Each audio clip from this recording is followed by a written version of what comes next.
జ్యోతి మల్హోత్రా పుట్టింది భారత్లో, ఆస్తులను పెంచుకుంటుంది పాక్లో.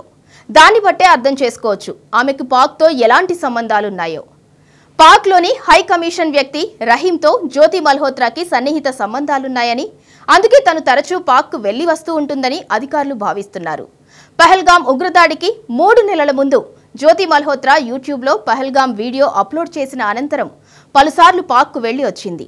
ఆపరేషన్ సింధూర్ అనంతరం కూడా జ్యోతి మల్హోత్రా ఢిల్లీలోని పాక్ ఎంబసీ అధికారి డానిష్తో టచ్లో ఉన్నట్లు నిర్ధారించారు. గూఢచర్యం ఆరోపణల కింద గత వారం పోలీసులు జ్యోతి మల్హోత్రాను రిమాండ్ చేశారు.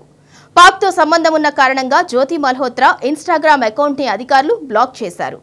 జ్యోతి మల్హోత్రా వేరే ఇన్ఫ్లుయెన్సర్లతో టచ్లో ఉన్న కారణంతో వారిని కూడా విచారించే పనిలో అధికారులున్నారు.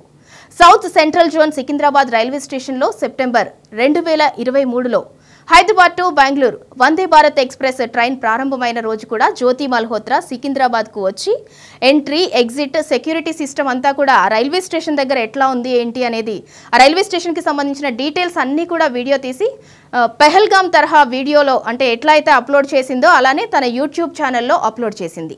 దాంతో అధికారులకు పలు సందేహాలు కలుగుతున్నాయి. పహల్గామ్, పంజాబ్, ఒడిశా, నేపాల్, భూటాన్, తెలంగాణలలో పర్యటించింది. మరోవైపు పాక్ ఇంటెలిజెన్స్ జ్యోతి మల్హోత్రాని ఎలా ట్రీట్ చేశారో ట్రావెల్ విత్ జో అనే ఆమె యూట్యూబ్ ఛానల్లో వీడియోస్ కూడా ఉన్నాయి. దాంతో పాక్తో ఆమెకు ఎలాంటి సన్నిహిత సంబంధం ఉందో ఆ ట్రీట్మెంట్ని చూసే మనం అర్థం చేసుకోవచ్చు. మరోవైపు ఒడిశాకు చెందిన యూట్యూబర్ ప్రియాంక సేనాపతి జ్యోతి మల్హోత్రా లాగే ట్రావెల్ వ్లాగ్స్ చేస్తుంది. ఆమెకు కూడా జ్యోతి మల్హోత్రా ఒడిశా ఆమెను కూడా వచ్చి కలిసింది. భువనేశ్వర్ని టార్గెట్గా చేసుకుని సముద్ర మార్గం గుండా ఉగ్రకుట్రకు ప్లాన్ చేశారేమో అని, అందుకే ప్రియాంక సేనాపతిని కూడా కలిసిందేమో అని ఆ కోణంలో కూడా అధికారులు విచారిస్తున్నారు.